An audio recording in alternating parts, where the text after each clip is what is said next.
1월 24일 토익 총평을 시작하겠습니다. 오늘 전체적으로 그래도 12월 시험에 비해서 작년 12월 시험에 비해서는 난이도 좀 괜찮았다는 생각 들었거든요.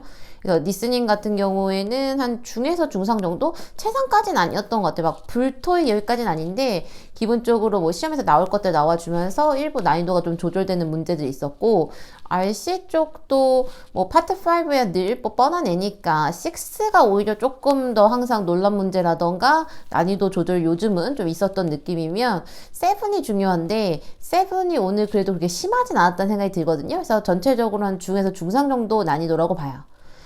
구체적으로 난이도를 좀 살펴보면 파트 1 같은 경우에는 뭐 늘 나와주는 좀 기출 스타일들, 그 다음에 파트 2가 좀 오늘 극단적이었다는 생각이 드는데, 제가 뭘 가지고 극단적이었다고 얘기를 하냐면 앞에가 되게 무난했단 말이에요. 그래서 오늘 이렇게 쉽게 가나? 이럴 것 같지 않은데 왜 이렇게 쉽게 가지? 이런 생각을 하고 있었더니 딱 한 20번부터 달리더라고요. 그래서 나머지 반은 다 우회, 회피형, 뭐 간접되다, 뭐 평서문 반응형 이런 것들을 깔아놔서 오늘은 딱 전반부와 후반부로 정확하게 나눠지는 느낌이었어요.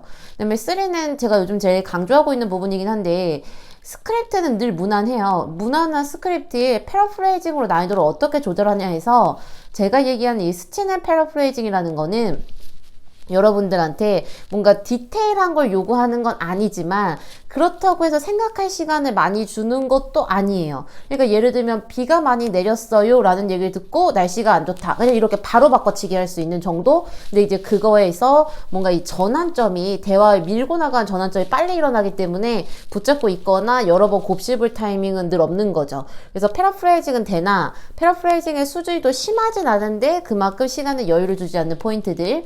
네, 파트 4는 좀 반대라고 드는 게, 스크립트가 오늘 좀 수준이 있었어요. 그래서 스크립트의 뭐 난이도, 그 다음에 소재의 무게감, 뭐 이런 것들은 다 있었지만 상대적으로 보기가 오히려 3보다는 좀 쉽게 연결되는 면이 있어서 얘는 반대의 성향이 좀 있었고, 그래도 3와 4가 오늘은 중상 정도의 난이도는 좀 유지했다고 보고요. 파트 2는 다시 얘기를 좀 돌아가 보면 쉬웠던 건 아니거든요. 쉬웠던 건 아닌데 요즘 기준으로 한 최근 1, 2년, 한 2, 3년 기준으로 이 정도 파트2는 또 무난하다고 얘기할 수 있어요. 그래서 난이도라는 건 상대적인 거니까 전반적으로는 그래서 한 중에도 중상. 그 다음에 문제를 좀 구체적으로 살펴보자면 파트 1 같은 경우에 뭐 나올 거 나왔어요. 맨날 뭐 하는 거 마핑하고 바닥 닦고, 그 다음에 홀딩 어 컵 들고 있고, 그 다음에 프라이싱 은 아이템, 뭐 물건 어디에 올려놓고 있고, 그 다음에 요런 건 이제 사람 없는 사진의 구체적인 묘사여서 단순히 물건이 있다가 중요한 게 아니라 진짜 어디에 있느냐, 어떤 상태로 있느냐. 뭐 예를 들면 전화기가 있지만 그 전화기가 mounted on the wall, 벽에 부착되어 있거나 고정되어 있는 건 아니기 때문에 오답이었어요. 반대로 램프는 정말 beside the monitor, 모니터 옆에 있었기 때문에 또 정답이고요. 이런 디테일 좀 문제. 그 다음에 요 단어를 제가 최근에 되게 많이 봤어요. 요 어닝이라는 단어. 우리도 일상생활에서 찾아보시면 뭐 캠핑카에 어닝을 친다던가 가게 앞에 어닝을 내린다던가 하면서 많이 쓰는데, 요런 걸 워닝이라고 얘기를 해요. 그 가게나 어떤 그 문 앞에 요렇게 천막 치는 거, 예, 요거 어닝. 그래서 요 어닝이라는 단어 최근에 좀 많이 보고 있었고, 그 다음에 이제 6번 같은 경우가 요즘 그래 좀 생각해 볼 게 있는 문제들인데, 고난이도 유형이라고 제가 좀 강조를 하는 부분이에요. 사람이 있는 사진에. 근데 또 사람이 있는 사진에 사람을 또 잘 찍어놨어요. 그리고 사람의 뭔가 액션이라던가 뭐 배경이라던가 이런 게 좀 풍성해요. 그래서 되게 낼 게 많아 보여. 이 사진은 뭔가 낼 게 너무 많은데? 근데 또 맨날 허무한 데서 내요. 그래서 얘도 뭔가 낼 게 많았는데, 그냥 여기서 얘기하는 이 카운터라는 건 이제 조리대, 주방 그 사진에 조리대 밑에 그냥 그 버킷이라 그러는 우리가 양동이라고 하는 거 있잖아요. 그런 거 그냥 살짝 놓여져 있는 거. 요런 거 좀 얘기한 거죠. 그래서 사람 있는 사진에 배경 묘사라던가 물건 묘사가 들어가는, 좀 상대적으로 뭔가 이거 안 낼 줄 알았는데 하는 허접한 포인트에서 하나 정답 나와주는 거, 요런 문제는 하나 껴있긴 했습니다. 그래도 뭐 여러분들이 충분히 잘 풀 수 있을 정도였다고 파트는 생각을 하고요. 2는 뭐 저희가 늘 얘기를 하지만 2 같은 경우에는 만능 대답은 있어요. 그리고 만능 대답은 늘 나와주긴 하죠. 오늘 만능 대답 좀 덜 나오긴 했는데 안 나오진 않았다는 거. 그래서 뭘 물어봐도 이제 다른 제3자를 얘기하면서 그 사람이 했거나 그 사람이 하고 있거나 그 사람이 담당자다. 그러니까 일단 나는 아니고, 요런 느낌. 그 다음에 you should ask 하면서 나 말고 딴 사람한테 물어봐 느낌. 그리고 뭘 했냐라고 물어보면 한 것도 아니고 결정된 것도 아니고 뭐가 결과가 없어요. 그래서 다 진행 중이다. 진행 중이라고 얘기하는 거. 그 다음에 항상 나와주는 요즘 제일 대세죠. 추가 정보를 물어보는 반문형. 그래서 나도 물어봤는데 얘도 나한테 물어보는 형태예요. 그래서 요런 형태, 질문에 질문으로 받는 거, 요런 것들을 기본적으로 좀 깔아줬었죠. 근데 오늘은 제가 앞부분은 쉬웠는데 뒷부분에 좀 달렸다고 얘기했잖아요. 근데 뒷부분의 특징이 저런 만능 대답보다도 저건 쉬운 거죠, 요즘은. 그것보다도 어떤 느낌이 있었냐면 간접 대답형이라던가 회피형 대답들이 좀 많았어요. 근데 이건 난이도를 좀 조절하는 데서 결정적인 역할을 하는 건 맞아요. 그래서 20번을 먼저 보시면 음식이 언제 준비가 되냐고 물어봤어요. 그럼 이제 언제냐고 물어봤으니까 뭐 언제 된다, 언제 안 된다 뭐 이러면 되는데 요런 회피성 느낌으로 즉답을 피하는 거죠. 오늘 밤에 저희 주방이 너무 바쁘네요. 그러니까 레스토랑인데 저희 음식 언제 나와 있더니 오늘 저희가 주방이 진짜 바빠요. 좀 오래 걸린다는 얘기를 이런 식으로 돌려서 하는 거. 이런 내용이 좀 오늘 주력적으로 많았던 포인트입니다. 17번은 얘는 정석인데 우회라서 넣어놓은 건 아니에요. 근데 여러분들 이제 헷갈릴 수밖에 없는 포인트여서 같이 보려고 넣어놓은 건데 haven't they repaired라고 해서 앞에 분명히 haven't로 물어봤어요. 그러니까 우리식으로 직역을, 그러니까 있는 대로 문장을 해석을 하자면 에어컨이 수리 아직 안 됐나요? 그들이 에어컨 수리 아직 안 했나요? 안 했냐고 물어보는 느낌인 건 맞아요. 그럼 이제 우리는 했으면 아니에요, 했어요 이렇게 얘기할 텐데 지금 여기서는 yes this morning 하면 네, 오늘 아침에 수리를 했어요. 그러니까 우리랑 반대로 가는 것처럼 들려요. 근데 이게 원리가 뭐냐면 이게 haven't로 물어보던 have로 물어보던 그러니까 긍정으로 물어보던 부정으로 물어보던 물론 말의 뉘앙스의 차이는 있으나 영어에서는 동일한 느낌으로 들려요. 그러니까 객관적으로 물어보는 팩트는 동일하다는 거죠. 수리한 거야, 안 한 거야. 팩트는 동일하다. 그거를 했냐고 물어보든 안 했냐고 물어보든 물어보는 거에 본질은 동일하니 대답이 했으면 yes, 안 했으면 no예요. 그게 긍정과 부정으로 물어보는 게 영향을 전혀 미치진 않습니다. 그래서 요거는 공부를 저희가 부정의문문 뭐 이렇게 배울 때 하는 포인트인데 하나 좀 생각할 포인트가 있었고 그 다음에 23번으로 가자면 이 문제 좀 어려웠거든요. 남자가 We should buy a new coffee maker 하면서 뭐 휴게실에 야 우리 커피 메이커 새로 사야 돼 이렇게 얘기를 했더니 여자가 이게 말투가 중요해요. 얘는 사실 말투와 이 연기 톤이 포인트인데 되게 의아한 포인트로 We bought it last January. 이거 1월 달에 샀잖아요. 그러니까 벌써 또 사? 이거 진짜 새 건데? 이거 얼마 안 됐는데? 이런 약간 의아한 톤으로 얘기한 거. 근데 답이 될 게 이거밖에 없었어요. 근데 여러분 이런 간접 답변과 사실 이런 우회적 답변은 제가 늘 드리는 말씀이 얘는 속어에서 시작해서 속어에서 끝나는 겁니다. 이런 애들이 정답이 될 때는 두 문제가 말이 안 되는 헛소리들일 거예요. 그거 지워내고 남는 걸 오답으로 가겠다. 그러니까 나는 정답을 찾는 게 아니라 오답을 찾아 나서는 사람이다. 요거 좀 중요하게 생각하셔야 되고 그래서 집중력을 떨어뜨릴 만한 행동들 그러니까 뭐 A가 이미 정답인 것 같아서 B, C를 안 듣고 뒷페이지에 뭐 파트 5를 잠깐 풀어보려고 한다. 요런 거 제가 진짜 비추해요 여러분. 이거 파트 2는 집중력 싸움이기 때문에 한 문제 한 문제 소중하게 오답을 치겠다는 느낌으로 봐주시는 게 맞아요. 그러니까 25번 같은 경우도 꽤 어려웠거든요. 느낌이 되게 비슷한데 I heard your new book has been recently released 해서 신간 나오셨다면서요? 상대방한테 제가 들었는데 작가님 신간 나오셨다면서요? 했더니 상대방이 하는 말이 제가 몇 권 여분을 좀 가지고 있어요. 관심 있으면 드리겠다는 얘기인 거죠. 그러니까 이런 상대방의 평서문도 나한테 관심을 보여준 거고 나의 대답도 그냥 내가 이 상황에서 맞는 대로 눈치껏 센스껏 저 사람이 내 체에 관심 있나? 그걸 좀 준다고 할까? 이런 느낌으로 가는 거. 근데 이걸 어떻게 우리가 질문을 듣자마자 예상하고 예측해서 대응하겠어요? 그건 아닌 거예요. 파트 2는 예상하고 예측해서 대응하는 게 아니라 흘러 들어오는 질문을 기다 아니다. 이건 헛소리다 아니다. 이런 느낌으로 쳐나가면서 잡는 거. 네, 결국에는 오답을 잡아내는 이 속어로 접근하시는 게 맞죠. 28번 문제는 좀 흥미롭다고 생각을 했어요. 어려운데 흥미롭다. 그래서 요거의 대답이, 아까 질문이 평서문으로 new manager, 새로운 매니저가 is very efficient. 제가 단어가 efficient였는지 아닌지 조금 자신이 없긴 한데 어쨌든 칭찬이었거든요. 이 사람 매니저 일 되게 잘한다. 이 사람 되게 효율적이야. 이런 느낌의 칭찬이었는데 거기에 대한 대답이 진짜 될 게 이거밖에 없었는데 걔 A 회사 출신이잖아. 예를 들면 우리가 막 누굴 칭찬했더니 야, 걔 서울대생이야. 약간 뭐 이런 느낌의 뉘앙스 있죠. 뭐, 야, 그 사람 영어 진짜 잘하고 걔 되게 스마트한 것 같아. 야, 걔 하버드 출신이잖아. 약간 요런 느낌. 요런 느낌의 대답이어서 뭔가 되게 정서가 담겨있는 흥미로운 코드라고 좀 생각을 했어요. 근데 결국에는 이런 우회와 그 다음에 상황에 맞는 간접 답변과 그리고 센스 있는 이 답변들의 개수가 늘어나면서 우리의 파트 2를 어렵게 하고 있다면 여러분들도 이에 맞게 유연하게 대응하시고 그 다음에 좋은 이런 예시 문제들을 모아놓으면 그만큼 또 감각이 더 살아나긴 할 거예요. 그럼 여기까지는 파트 2 얘기였고요. 저희 이제 파트 5로 넘어가 볼 건데 파트 5는 제가 문제들을 좀 훑으면서 같이 소개를 먼저 하고 그 다음에 좀 더 좋았던 문제들은 몇 가지 예시로 아예 풀어보도록 할게요. 뭐 1번에 늘 있었던 명사 있었어요, 여러분. 이런 건 늘 있는 거. 주어가 동사를 명사합니다. 목적어 자리에 뭐 설명을 제공한다 라는 의미의 뭐 offer explanation이었나? 어쨌든 목적어 자리에 명사. 그 다음에 얘는 어휘로 include 어떤 새로운 area, 지역이 생겼는데 거기에 레스토랑도 있고 쇼핑센터도 있고 뭐도 있고 포함한다는 의미의 include.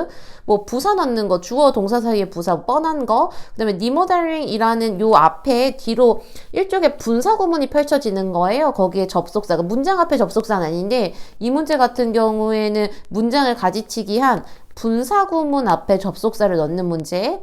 네, 그리고 얘는 동사 문제였는데 주어가 목적어에 영향을 미칠 수 있다. 이 문제는 이따 자세하게 볼 건데 확실한 건 목적어가 있었고 주어가 목적어에 영향을 주는 거니 can 다음에 능동의 의미로 affect 원형을 붙였습니다. 그 다음에 어휘 문제 politely 뭔가 고객들이 아니다. 직원들이 고객들에게 politely 예의 바르게 행동해야 한다고 예의 바르게 대응해야 된다. 이런 의미의 politely였고요.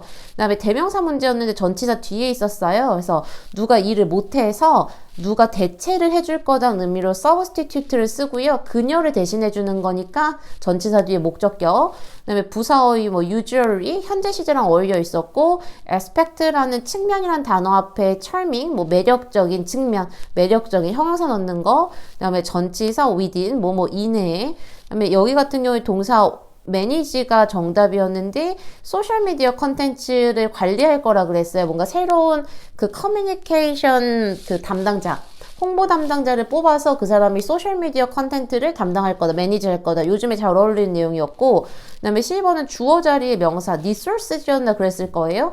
그 다음에 형용사 어휘 sizing 뭔가 정확하게 측정한다, 정확한 측정을 해서 정확한 accuracy. 그 다음에 이렇게 로케이션이 여러분 사전에 찾으면 지점이라고 나오진 않는데 일반적으로 우리 회사가 뭐 예를 들어 우리 브랜드가 전국에 30개의 로케이션스가 있다, 뭐 50개의 로케이션스가 있다고 하는 건 그만큼 그런 지역이 있고 그런 스팟이 있다는 의미여서 뭐 지점이나 지역이나 어떤 그 지역의 안에 있는 지점적인 장소라던가 이런 의미로 쓰였다고 볼 수 있습니다. 그 다음에 15번도 동사 문법 문제였어요. 작가들이 센텐스를 뭐 자신들의 문장을 변경한다는 의미로 very 능동이었고 현재 시제였고 요것도 문제 좀 디테일하게 볼게요. 그 다음에 이치오 복수명사에서 이치 넣는 문제가 있었는데 글쎄요 얘를 뭐 부정대명사나 뭐 이런 표현까지 쓰고 싶진 않아요. 굳이 그럴 이유는 없으니까. 굳이 그럴 이유는 없고 그냥 표현으로 보시면 어휘로 봤을 때 뭐 각각에게 제공한다 해서 이치가 들어갔습니다. 그 다음에 17번에 언더고 근데 요즘 얘 언더고를 제가 최근 시험에서도 그렇고 작년 내내도 그렇고 굉장히 자주 본 단어인데 이 언더고를 보통 이제 저희가 겪다라고 외우니까 뭔가 사람이 어떤 일을 겪다 할 때 언더고는 잘 골라요. 근데 우리가 이제 어떤 건물이 리노베이션, 보수 공사를 한다고 하더라도 그걸 언더고 한다고 얘기를 하거든요. 그래서 어떤 일이나 어떤 좀 난이도가 있는 일들을 하는 거. 그런 과정을 수행해서 지나가는 거, 뭐 이런 것들은 전부 다 undergo 한다고 표현할 수 있어요. 그 다음에 분사 문제 있었어요. wishing to 어쩌고저쩌고 앞에는 anyone 수식해서 희망하는 누구나.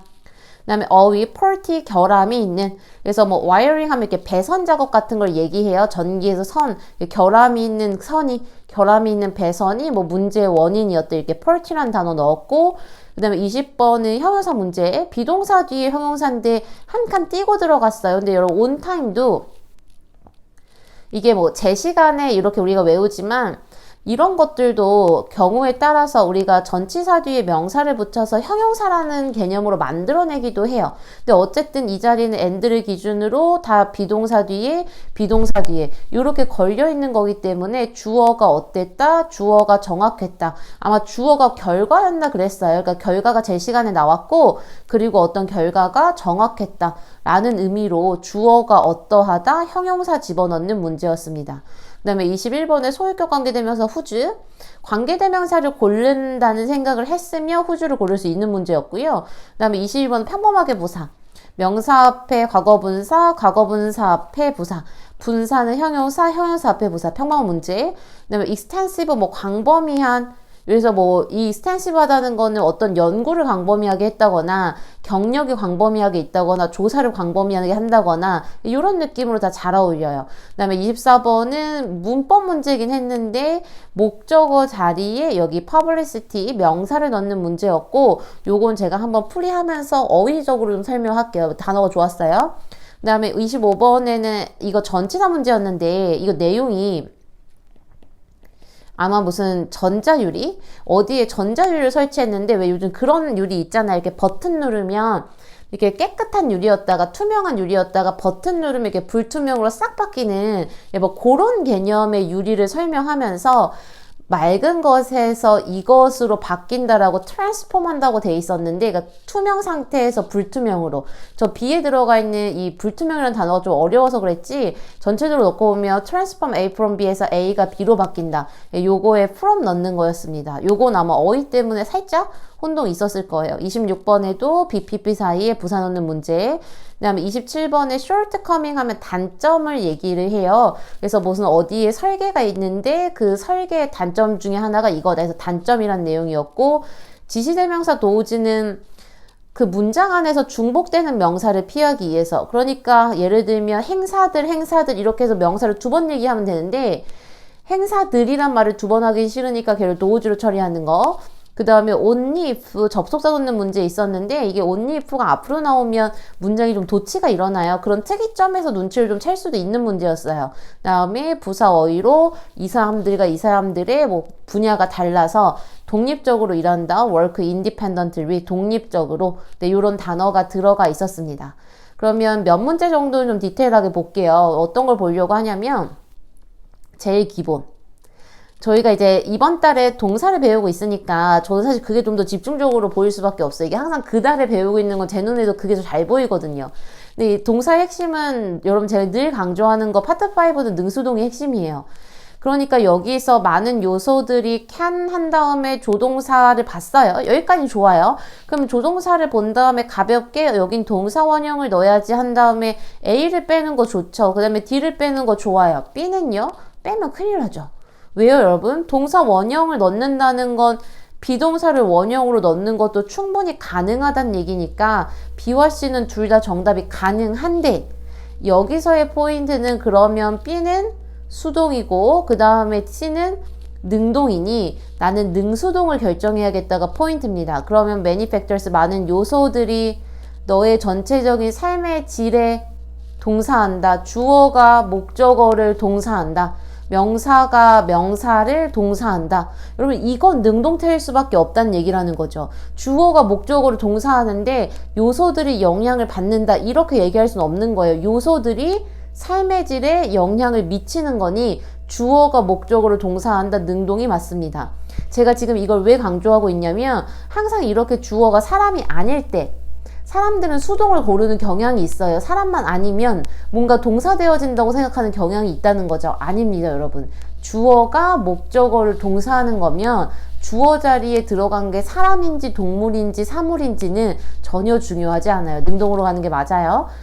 네, 능수동 관련 한 문제를 더 봐보면 13번에 이런 문제도 있었어요. Writers, 작가들은 often 종종 그들의 문장 구조를 뭐뭐하기 위해서 그러면 이 문장은 메인 동사가 없네요. 주어가 그들의 sentence structure를, 문장 구조를, 목적어를 뭐뭐하기 위해서 라고 이어는 지고 있는데 문장의 마무리가 안 되는 거 보니까 동사가 없는 거예요. 그래서 나는 동사를 넣어야겠다 라는 생각을 하시면 1번 해결은 됐어요. 그럼 C와 D를 또 날릴게요.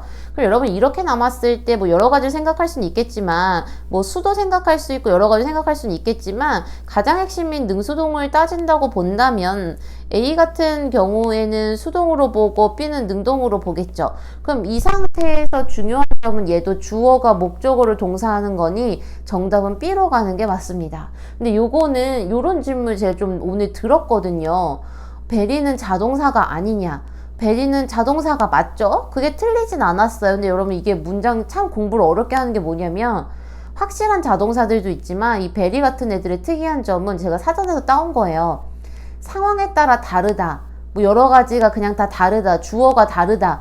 해서 이렇게 자동사 성질도 있는데요. 타동사로서 기능이 없는 건 아니에요. 여기서는 변화를 주다, 달리하다라는 의미로 타동사로 쓰였고 그러니까 수동이 불가능한 것도 아니고 저렇게 뒤에 목적어가 없는 것도 아니고 목적어도 있고 필요하면 수동태가 될 수도 있고 요건 단어 공부 하나 했다고 생각하시면 좋을 것 같습니다. 그 다음에 여러분 24번 보시면 이 문제는 쉬운데 제가 왜 설명을 하냐면 어휘가 되게 세련되다 라는 생각을 했어요. 그래서 기사문이 가져왔습니다. 웰컴, 반가운, 빈칸을. 그래서 얘도 목적어 자리에 명사, 그 다음에 형용사 뒤에 명사. 문제는 평범하죠. 구조는요. 그래서 publicize 동사라서 빼고 얘도 동사의 ed형, 뭐 과거분사 아니면 과거형 이렇게 했죠. 명사 아니니까 뺄게요. 그러면 C도 명사고 D도 명사니까 의미 차이로 가야 되는데 C 같은 경우에는 홍보 전문가, 홍보를 전문으로 하는 사람들을 publicist라 그래요. 이렇게 뭐 ST 붙어서 뭐뭐 하는 사람들. 그다음에 publicity 하면 이게 언론의 관심, 홍보라는 느낌도 있지만 뭐 언론의 관심, 매체의 관심, 미디어의 관심 뭐 이런 뜻이 있어요. 물론 여기서 문법으로 더 들어갈 수도 있어요. 얘네를 지금 가산 불가산을 또 따져서 저 자리에 가산이 맞느니 불가산이 맞느니 할 수도 있지만 의미 차이가 확실하게 벌어지니까 의미로 보시면 이 기사가 나가서 이 프로젝트에 굉장히 반가운 긍정적인 언론의 관심을 불러일으켰다, 가져왔다는 의미로 정답은 D가 들어가는 게 맞고요. 이게 굉장히 세련된 세트예요. 가져오다라는 bring과 이 welcome publicity. 그러니까 어떤 것이 우리가 이제 언론에 관심이 꼭 좋은 것도 아니고 나쁜 것도 아닌데 좋은 경향이 있을 때 약간 아주 반가운 웰컴하는 이 publicity, 언론의 관심을 가져왔다, 불러일으켰다 이런 의미로 쓰는 거. 그래서 이 좋은 단어의 세트를 볼 수 있는 되게 세련된 표현 문제라는 생각이 들었고 문제의 프레임으로 가자면 문제의 프레임은 다소 뻔하죠. 목적어 자리의 명사. 그 다음에 여러분 29번은 얘는 두 가지 지식이 필요하긴 해요. 근데 여기서 사실 문제는 풀렸을 거예요. 접속사가 필요하다. 정확하게 얘기하면 부사절을 만들어내는 접속사가 필요하다. 왜냐면 문장과 문장을 연결하려면 접속사가 필요하니까. 그래서 여기까지가 문장이라는 건 되게 티가 잘 나요. 선생님이 give permission 뭐 그런 걸 준다. 여기 오타가 있는데 has given permission 뭔가 이런 허가를 주었다 라고 얘기하는 요 문장인 건 티가 잘 나는데 지금 요 뒤에 보면은 is your student allowed to leave the room 해서 뭔가 왜 is가 앞에 있는지 그럼 permission은 주은 거 그럼 얘는 기분에서 끝나나? 막 이런 것들이 근데 여기 allowed는 왜 있지? 되게 좀 정신이 없어 보이는 문장 구조란 말이에요.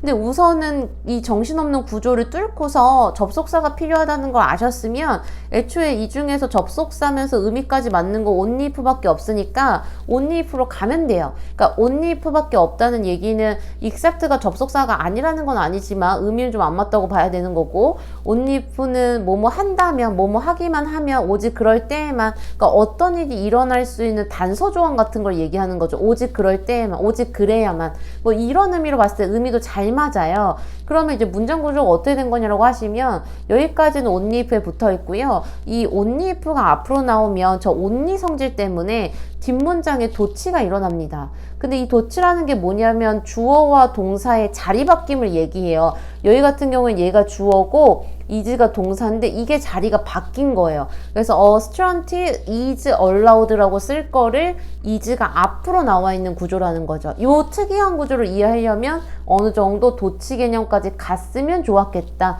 라는 문제였어요. 그래서 접속사가 필요하다는 걸 알아보려면 약간의 도치 개념을 알아야 끌어올 수 있었던 문제입니다. 조금 난이도가 있었다는 생각이 들었죠. 그래서 오늘의 내용을 다시 RC쪽에 좀 정리를 하자면 파트 5는 제가 조금 특이한 문제가 아니라 결국 빈출과 기출인데 거기서 좀 눈여겨볼 만한 문제들을 개념상 끌어온 거고요. 오늘은 어휘까지도 그냥 괜찮은 편이었기 때문에 뭐 특별히 파트 5에서 어려웠다 이렇게 얘기하기 힘들어요. 파트 6의 어려움은 네 세트가 다 어려운 적은 없는데 한두 개인데 오늘 아마 마지막에는 그 기사문이 좀 어려웠을 건데 이건 공식 같은 거예요. 파트 6도 어려운데 기사문도 어렵죠. 두 개가 만나면 무조건 어렵습니다. 그래서 차라리 파트 7에 있는 기사문은 버리지 말고 푸시는 게 맞아요. 오늘도 정답 허무하게 빠졌거든요. 근데 파트 6의 기사문은 RC에서 나올 수는 보통 최고 수준의 난이도나 헷갈림이 좀 있는 것 같아요. 그래서 얘네는 원래 어려운 애인데 오늘 좀 그런 면이 있었고, 파트 7 같은 경우에는 글의 지문의 종류나 지문의 양, 문장의 수준 뭐 이런 것들은 그래도 오늘은 12월달 시험들에 비해서 좀 무난했을 텐데 점점 더 이 정보를 대조함에 있어서 정확도, 그 다음에 이제 패러프레이징을 잡아낼 때도 단순히 단어를 바꿔 쓰는 리스닝 수준의 패러프레이징이 아니라 이 전반적인 내용을 잡아낼 수 있는 이 포괄형 패러프레이징, 특히나 목적 문제에서 이게 심해요. 뭐 이메일의 목적, 편지의 목적, 그 다음에 요청 문제, 뭐 이런 것들, 다음 할 일, 뭐 이런 문제들, 그러니까 이런 문제들에서 이 패러프레이징을 어떻게 이해해서 잡아낼 것인가, 이런 게 좀 결정적인 사항이 있었다고 생각이 듭니다. 그래서 여러분 오늘도 시험 보느냐고 수고 많으셨고요. 네, 2월 달에는 아예 라이브 총평으로 돌아와 보도록 할게요. 저희 끝장 토익은 2월 달에 2월 1일 개강을 앞두고 있습니다. 수업 시간에 만나요.